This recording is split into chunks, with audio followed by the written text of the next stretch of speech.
Today I am going to teach you Plato's philosophy, the allegory of the cave.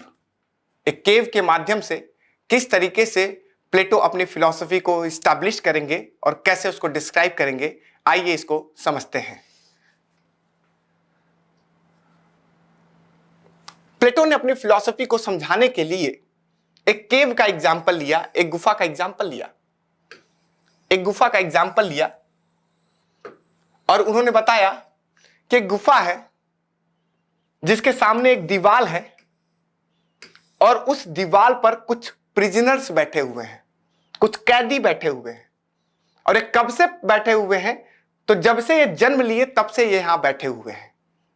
एक hypothesis है कि कुछ prisoners एक गुफा की दीवार के ठीक सामने वाली दीवार पर बैठे हुए हैं।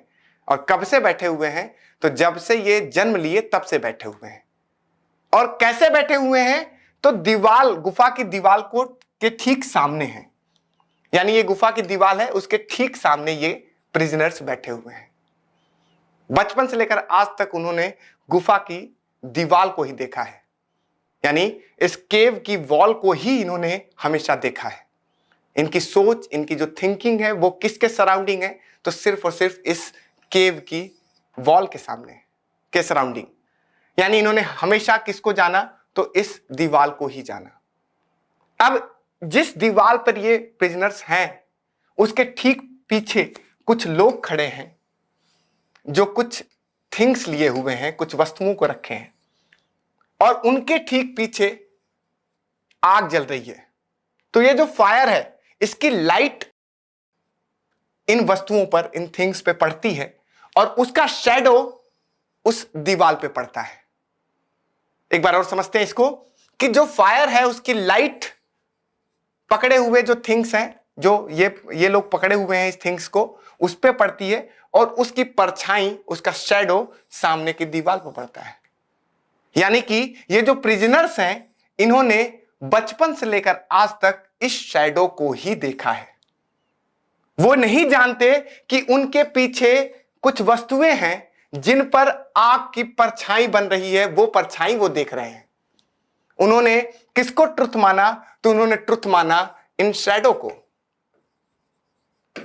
जबकि ट्रुथ क्या है?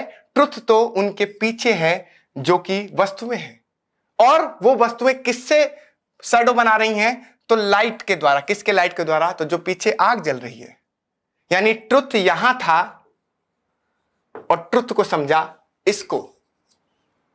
इनको रियलाइज ही नहीं कि जिसको ये ट्रुथ मानते हैं एक्चुअल में फॉल्स है, और जिसको ये फॉल्स मान रहे होंगे अगर देख भी लेंगे तो, क्योंकि इन्होंने इसको देखा ही नहीं, और अचानक अगर ये दिख भी जाए तो इसको फॉल्स मानेंगे, क्योंकि वो ट्रुथ उसी को मानेंगे जिसको वो बचपन से ही देखते आ रहे हैं। तो कोई इंसान आएगा जब दीवार के अंदर जिसको ये रियलाइज होगा कि इन प्रिजनर्स ने हमेशा शैडो को ही ट्रुथ माना है, वो आकर इनको बताएगा कि आपने जो देखा है अब तक वो ट्रुथ नहीं है, ट्रुथ तो आपके पीछे है। तो ये विश्वास नहीं करेंगे। क्यों विश्वास नहीं करेंगे? क्योंकि इनके दिमाग में जो इमेज है वो शैडो की ही इमेज है, वो उसी को ट्रुथ मानते हैं। बाकी पीछे बनी हुई चीजें और लाइट को नहीं समझ पाते हैं कि लाइट काम क्या करती है शैडो बनाने का। तो ये प्रिजनर्स को जब बाहर ले जाया जाएगा, इस गुफा के जब बाहर ले जाया जाएगा, और जब ये प्रिजनर्स इस गुफा के बाहर आएंगे तो क्या होगा? तब वो सन को देखेगा, सन को देखेगा और सन से बनने वाले शैडो को देखेगा। तब उसको रियलाइज होगा कि शैडो किससे बन रहा है? तो शैडो लाइट से बन रहा है। यानी उनको इस बात का रियलाइजेशन तब होगा जब एक्चुअल में वो उसको देख पाएंगे, यानी उनके अंदर इनलाइटमेंट आएगा और वो ये समझ पाएंगे कि जो जीवन भर उन्होंने देखा वो ट्रुथ नहीं था, ट्रुथ जबकि कुछ और है। जिसको वो ट्रुथ मानता था वो फॉल्स है, और जिसको फॉल्स मानता था वो ट्रुथ है।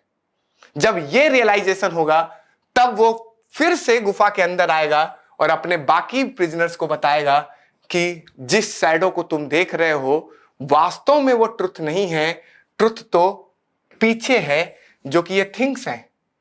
और ये थिंग्स का शैडो किससे बन रहा है? तो इस लाइट से बन रहा है। तो इस तरीके से प्लेटो ने यह बताने का प्रयास किया कि जिस चीज को हम बचपन से देखते आ रहे हैं, समझते आ रहे हैं, एक्चुअल में वो एक शैडो है, एक रियलिटी का शैडो, और हम उस रियलिटी के शैडो को ही सही मान रहे हैं, जबकि ट्रुथ तो कुछ और है। आइए इसको अगर हम रियल वर्ल्ड में देखते हैं, अपनी दुनिया में अगर इसको अप्लाई करके देखते हैं तो क्या रिजल्ट निकलता है इस फिलॉसफी का। तो आइए इसको समझते हैं कि क्या रिजल्ट है इसका इस रियल वर्ल्ड में। तो अगर हम देखें तो जो गुफा है, जो केव है, वो किसको रिप्रेजेंट कर रहा है? जिस दुनिया में हम जी रहे हैं, और हमको वही दिखाया जा रहा है, उसी को हम सच मान रहे हैं। जैसे अगर हमारे पास अच्छा वेल्थ है, अच्छा पैसा है, अच्छा नेम फेम है, पावर है, मनी है, जब ये सारी चीजें हमारे पास हैं तो हम दुनिया को उसी के अनुसार एनालिसिस करने लगते हैं। यानी जिस दुनिया में हम जी रहे होते हैं उसका जो आभा मंडल है, जिसको हम कहते हैं उस दुनिया का लाइट का मतलब वेल्थ की लाइट हो गई, नेम फेम पावर मनी की लाइट हो गई। ये सारी लाइट हमको वो दुनिया दिखाती है जो रियल दुनिया नहीं है। यानी हम सब एक प्रिजनर हैं इस दुनिया में। हम चीजों को वैसे एनालिसिस करते हैं जिस सर्कमस्टांसेस में हम जी रहे होते हैं, जबकि रियलिटी कुछ और होती है। अगर हमारे पास पैसा है तो हम पूरी दुनिया को उसके हिसाब से देखने लगेंगे। अगर हमारे पास नाम है तो हम अपने ही चीजों से दुनिया को एनालिसिस करने लगेंगे। अगर हमारे पास पावर आ जाए तो हम अपनी अवस्था से ही, अपने ही सर्कमस्टांसेस से दुनिया को चलाने लगेंगे। यानी जो चीजें हम देख रहे होते हैं, जो चीज हम फील कर रहे होते हैं, जो चीज हम महसूस कर पा रहे होते हैं, वो चीज एक्चुअल में रियल नहीं होती हैं। रियलिटी तो कुछ और होती है, जिसको समझने के लिए हमें अपने सर को पीछे घुमाना होगा, यानी एनलाइटमेंट को लाना होगा। जैसे वो प्रिजनर्स सामने की दीवार के शैडो को देखता था, पीछे मुड़कर नहीं देख पाता था कि वास्तव में रियलिटी क्या है। ठीक वैसे ही हम जिस दुनिया में जी रहे होते हैं, जिस दुनिया में हमारी परवरिश होती है, जिस दुनिया में हमारी सोशलाइजेशन प्रोसेस होते हैं, उसी दुनिया को हम सत्य मानते हैं, जबकि रियलिटी कुछ और होती है, कुछ अलग होती है। यानी जो केव है वो यह दुनिया है जिसमें हम रह रहे हैं, और प्रिजनर्स कौन है? तो प्रिजनर्स हम लोग हैं। हम रियलिटी को अपने हिसाब से एनालिसिस करते हैं, जो हम देखते आ रहे हैं। हमारे पास अच्छा पैसा है तो हम वैसे ही देखेंगे। हमारे पास अगर नेम फेम पावर है तो हम वैसे दुनिया को देखेंगे। We are the prisoner, the human being is prisoner. और रियलिटी क्या है? एक्चुअल में रियलिटी लाइट है, लेकिन हम किसको रियल मान रहे हैं? उस फॉल्स को, जो कि हम महसूस कर रहे हैं, और पूरी दुनिया को उसी के अनुसार एनालिसिस कर रहे हैं। ठीक वैसे ही जैसे आप एसी में बैठे हो और पूरी दुनिया में समझ रहे हो कि गर्मी नाम की चीज ही नहीं है, क्योंकि हम प्रिजनर्स हैं। हम प्रिजनर्स हैं इस दुनिया में, अपने सर्कमस्टांसेस से हम दुनिया को एनालिसिस करते हैं। तो ये प्लेटो की फिलॉसफी, जिसको मॉडर्न टाइम में भी आप इंप्लीमेंट कर सकते हैं, क्योंकि हम रियलिटी उसी से समझते हैं जैसा हमारा सर्कमस्टांसेस होता है।